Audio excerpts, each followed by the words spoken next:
The smartest leaders I know have stopped asking, how do I motivate my team? And started asking, how do I tell my team the truth? While everyone else is crafting perfect presentations and positive messaging, game-changing entrepreneurs have learned the uncomfortable honesty creates more loyalty than comfortable lies. What if the biggest leadership breakthrough is hiding behind one of your most difficult conversations? Your business right now has at least 3 major issues that everyone can see, but no one wants to discuss.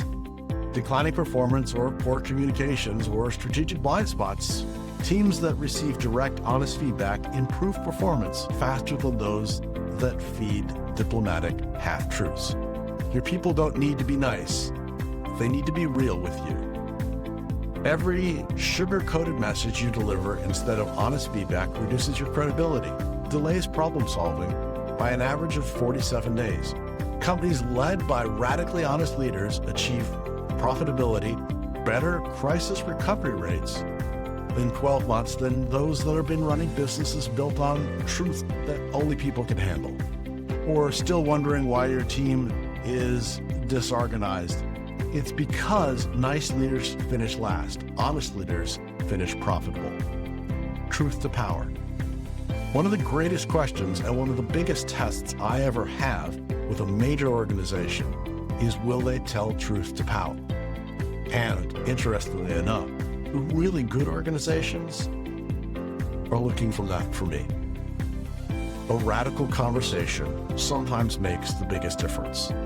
Sometimes calling the elephant out in the room is one of the hardest things to do, to yourself and to everyone else. In many ways, what we've found is that people don't like to hear hard truths and people don't like to tell them. It's much easier, especially if there's a financial relationship where everything's going great. Instead, telling truth to power is one of the most important things that you can do. It's scary and may risk your business, but in the long run, it's one of the best. And if that's not the case, what's happening is people are now not giving you the information that you need.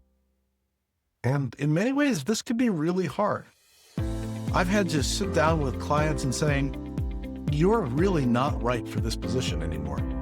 You really need to step back. And boy, for someone who's built a company and knows exactly what they think, that's really hard to do. I know, for example, that I can build a company to about $20 million. Past $20 million, I'm no good at it at all. And the first time I hit that number, I had to have a very good friend have a very honest conversation with me. And I had to leave the company. Not because I didn't love it, not because I didn't think it was great. It was because I wasn't good at it anymore. And I really kind of deceived myself. So I really appreciate that he sat me down and had that conversation. Now, I know some people that can handle billion-dollar companies. That's not my strong point. I like the small company startup. I like the bootstrap. I like the figuring it out. I like the moving forward. It gets to a point where it's spreadsheets and numbers and management and I get bored.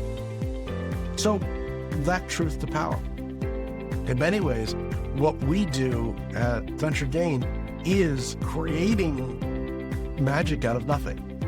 And you have to be able to sit down and look a client in the eye and saying, you're not making it. You're not doing it. This isn't going to work. Or sometimes it's just holding the space to allow them to see that there's possibility. I had one client who every once in a while I'd have to come and say, you're just not getting it done. And it wasn't because they didn't want to, because they didn't see it. And telling truth to power. In fact, I had one client who looked at me and goes, you could lie to me. And I said, yeah, I probably could, but why would I? And that kind of harsh conversation, that kind of ability to say, you're about to make a really bad mistake, has not always turned out right. But it's the conversation that's important. Being able to be honest and being able to live in that uncomfortableness and being able to live afterwards, knowing that you've done the best that you can. Sometimes uncomfortable conversations, people are like, oh, yeah, let's just get that through. And once they're done, it's a major issue lifted off. In several places where I came and had to have an uncomfortable conversation, they were like, thank goodness you brought that up. I was scared too. So I'm going to encourage you to just recognize that those uncomfortable conversations can be really powerful. One of the most uncomfortable is having a conversation with someone who's not working out and having to let them go. And if you have to let someone go, that's hard and difficult.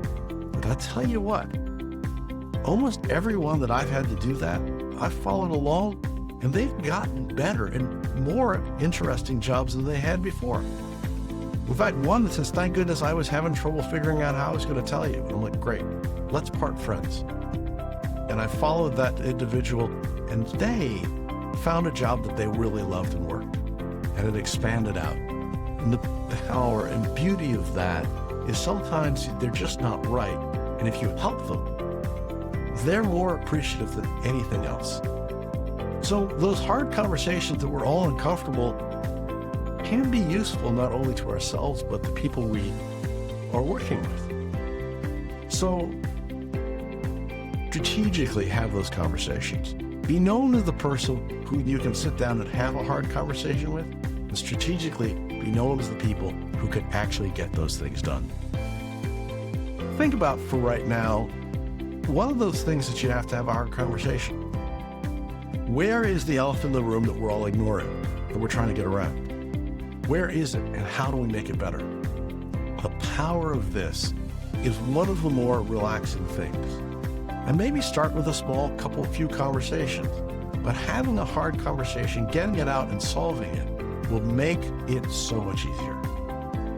Now, I don't want you to tell me about your problems. What I would love you to do is I'd love you to give me an example in the comments below of something that you've seen or heard about having a hard conversation and the success thereof. Because it's hard, and we all have to support ourselves. So put some information in the comments below, and I look forward to talking to you soon. Thanks for tuning into today's episode on the Strategy Session, where we take your business from stuck to unstoppable. Here's another video I think you'd enjoy. If you found these insights valuable, remember to hit the like button, subscribe to our channel, and ring the bell for notifications on our latest videos. Remember, you're not just marketing, you're making history with Venture Gained.